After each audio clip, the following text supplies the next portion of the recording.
Hello friends. Now in this channel I try to teach people how to use AI at a much higher level.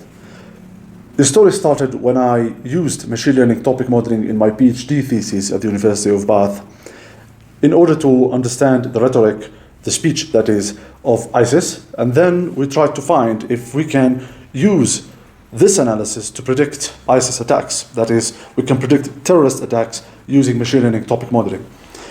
From that, we started a company. The company is called Brainbridge Solutions, and the idea is to try to perfect the use of machine learning as a knowledge acquisition tool for multiple purposes. So it could be conflict prediction, terrorist attacks prediction, market intelligence, stuff like that. Now, if you don't know me, I'm Dr. Talib Al-Khair. I'm the CEO and founder of Brainbridge Solutions. You can find us at brainbridgesolutions.com. And what we do is we try to use AI as an intelligence tool, and then we try to bring value to people using that. Now, today, the topic is how to use machine learning topic modeling in order to understand conflict at a much deeper level. And today, the example will be Syria. Now, what happened in Syria in March is that there was a number of massacres that took place against a minority there. They're called Alawites. Thousands of people died, almost perhaps more than 2,000 people. And in the last case study that I'm going to show you today, I'm going to show you how we can use topic modeling in order to understand, get a pulse of how people reacted to a certain event. In this case, it's the event of these massacres against the Alawites in the Syrian coast. If you want to understand how to use this technology at a much higher level, then you need to understand that there are multiple steps. The first step is to recognize where to find the relevant data. So you need to understand what is the case study that I want to analyze, where can I find the most reliable, most relevant data to this case study, and that would be the first step. Once you get that, then you can use AI. Now, what we do in our company, we have our own in-house topic modeling software. We get the data and then we apply the topic modeling to it. And then once you get the topic modeling results, then you can interpret and get a much higher level understanding of a certain case study, a certain event. And this today will be like a start of showing you how this technology can be used for understanding conflict, understanding how people reacted or thought of a certain event. What I will do in a bit is I will share my screen with you. I will show you what we did and how we did it and how it can be interpreted. I wrote the results in a Substack article that I will put in the description below. You can click on it. And hopefully after that, you'll get a much better idea of how to use AI as a research tool, in this case, as a conflict understanding tool. Okay. Now, what you need to know is that it is better that you have your own topic modeling software. I'm not aware of many that are available. It's still it's not that popular yet, which is kind of a shame. And this is what we're trying to solve, we're trying to fix. But if you don't have that, then the next best thing is to get the data and then give it to a large language model like ChatGPT or Grok and tell it to do something like topic modeling analysis on it. It won't be as accurate as having a software, but this is the next best thing. Now today, it will be like a showcase of how this technology can be used. If you have any questions, let me know in the comments below. If you can think of any case studies, also let me know in the comments below. Right now, I will share the screen with you. I will show you the kinds of results that we got, and then we'll continue to discuss the results and the outcome after that. Okay, so now, before we start, what I want to tell you is that we developed our own AI agent. And that AI agent is helping us scrape the data that we need.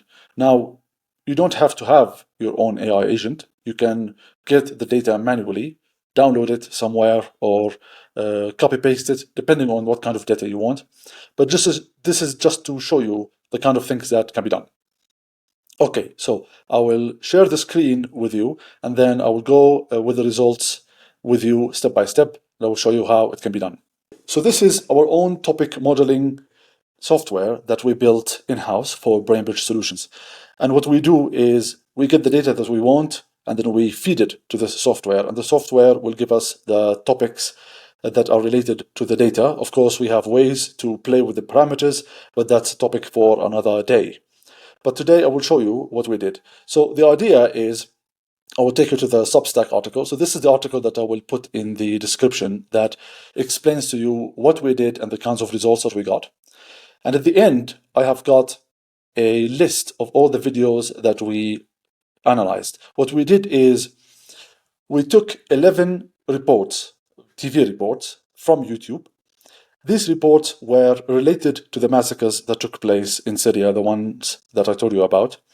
And we took the comments from these videos, all these videos as you see here. We took the comments and then we put them all in a database and we used that to apply topic modeling onto them. Okay, the total number of comments was more than 1,800 and the number of people who commented was 1,433. So you can imagine the power of this. Instead of going to Syria and spending a year interviewing people, this is basically what people voluntarily said online. This is their opinions, their honest opinions that they said online, and we simply just took them and then we applied the technology on that. So this is basically where the data came from. The data is all in Arabic, so this shows you the power of this technology, is that we can use data from any language basically, as long as you can understand the language. Even if you don't, actually, you might be able to give it to a large language model and translate it. So this is extremely powerful. The technology that we used in this topic modeling software is actually, the base of it is BERT. And BERT is the same base model that ChatGPT uses. So it's quite cutting edge, it's very advanced. Now, once we took the comments, like I said, more than 1,800, we fed them here, and here we got the topics. Okay, now the really fascinating thing is that this software rates the comments from the most common to the least common. That is, the topics that took the largest space in the data are rated from the biggest to the smallest. So topic 0 here is the biggest topic. So if you think about it, we have more than 1,800 comments, a large amount of data, we feed them here, and then we get the topics. And the number one topic, this is completely unfiltered. So we didn't intervene with the software. We didn't tell it to look for a certain keyword. This is just completely random, completely organic. And you can see here that the most important topic is a topic here that calls this, what happened in the Syrian coast, calls it a crime, right? So the whole topic, basically, the most important topic, is telling us that most people in this database called what's happened a crime, right? So this is the most important topic. What I did in the article is I chose the 3 most important ones, the 3 most relevant ones, and then I put them all in the article to explain. So like I said, the first one, the first prominent topic, it calls what happened in the Syrian coast as a crime that makes the forehead sweat, which is like an Arabic term for condemnation. The second topic that is fascinating, it's topic 22, and that it also condemns the killing, and it mentions, more importantly, that this should not take place in Ramadan, the holy month of Ramadan, because what happened is that it all happened in the month of Ramadan. So this is the second most important topic, most relevant topic, is also condemning the attacks, and especially that they came in Ramadan. And the third one is calling what's happening in regard to these massacres as an attempt to destroy Syria, that what's happening is destroying Syria or will destroy Syria. So we can see here that the most relevant topics, basically the vast majority of people in these comments, were clearly against the crimes. They condemned it and they called for its end. So this, basically, what we did here is we conducted a survey of some sort using machine learning, and we understand now what 1,433 people are talking about and their opinion about what's happening in the country. So this to show you that this technology can give us the kinds of insights that we could only dream of before. And I'm personally surprised that not many people use it still. It is kind of puzzling to me, but this is something that I'm trying to change with my startup BrainBridge Solutions. And this is something what I'm trying to change here in this YouTube channel as well. I'm trying to kind of educate people and show them the power of this technology. So what we did after this, the topics, is we took the same data, we gave it to our AI agent that uses Grok as a model, and we asked it to give us an explanation of what happened and give us quotes as well from the data. So you can see here, people say, long live a unified Syria, so they're calling for a unified Syria. This is one that is criticizing the media coverage of what's happening, calling it biased and divisive and sectarian. And there's also talk about the people who were a bit negative about it, so like the minority of people who were negative or the minority of people who supported these massacres. This is the kind of really fascinating insights that you can get from machine learning and from the use of machine learning and research and trying to understand the world. And this is something that most people can do without being supremely technical. So this explanation here, this discussion here, this can be done without you having an AI agent. If you know how to prompt ChatGPT, you can get something like that. So this is the second best thing after having your own topic modeling software. The beauty of topic modeling in this case, in our case, is that we can get a much more objective understanding of what's happening.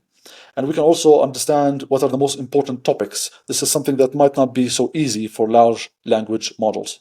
So this is basically a very simple explanation of what we did and how to use machine learning in this case. What I would like you to do is go read this article, let me know what you think. Positive, negative, but most importantly, if you have any ideas, what case studies do you think we can apply to? If you can think of something, suggestions, put them down in the comments below. In terms of using it for business, for think tanks, if you work for an organization that you think this technology can be useful for, let me know in the comments below. You can also try to reach me directly. I do exist on Facebook, LinkedIn, Twitter, whatever. I'll put the links in the description below. Okay, let's get back to the video. Okay, so I hope you have seen now the kinds of powerful insights that we can get from using topic modeling on a large amount of data. And this is all part of the Pulse of Syria project. It is a project to understand the Syrian digital space and try to use AI as a conflict resolution, conflict prediction tool, try to understand what the large population is thinking of what's happening in the country and their reaction to the multiple crises that are happening all the time. What I would like you to do is let me know what you think about this video.